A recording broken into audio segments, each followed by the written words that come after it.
When people talk about vampire attacks in crypto, what are they talking about? A vampire attack, the original one was actually SushiSwap, which tried to basically steal or siphon liquidity off of Uniswap. But look at them today.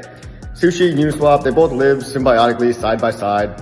Nobody's upset about it. People were outraged about this at first, but nobody's upset about it now. Nobody cares. Now, you have a lot of the same stuff in the Hex community, and especially in the early days. There were a lot of deliberate vampire attacks, like, oh, I'm gonna be a better Hex. That's typically a vampire attack markets itself like, hey, there's all this problem with Hex over here or whatever coin, and we're gonna do it better. We've seen so many of these come and go. Axion, Wise, like some of these you've never even heard of because they're irrelevant. And that's why I'm talking about them now. But for the future, if you think something is a vampire attack or a scam, literally the best way to handle this is just by not giving it any more attention. Because if you do start talking about something and you say, watch out for this vampire attack scam, everybody watch out. What do you think people are gonna do? Well, what happens when you tell a little kid not to do something? First thing he does is he wants to go do it.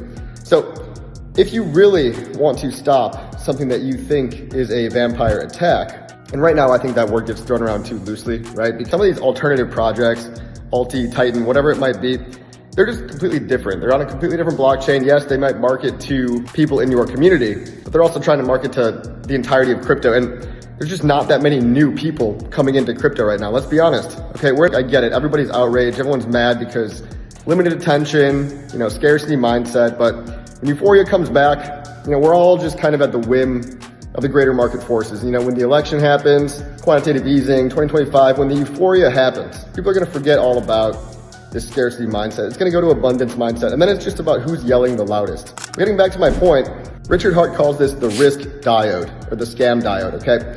This is really hard for people to do, but the best possible thing you can do if you don't like a project is not to yell and scream, hey, don't get into this project. It's simply to not talk about it. Because again, if you talk about it, if you tell people not to do it, they're just gonna wanna do it that much more.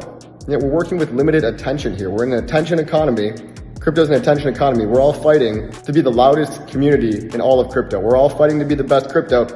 Some of us live symbiotically. Some of us coexist peacefully. Some of us are more antagonistic, but really if you want to save people and you don't just want to, virtue signal, the best possible thing to do about stuff that you don't like is to not feed it. Don't feed the trolls, don't feed the negativity, and don't feed the scams, because the only thing that a hypothetical scam would want is your attention, your life force energy. If you tell somebody about a new thing, even if you tell them not to do it, some portion of them are going to go looking it up anyway.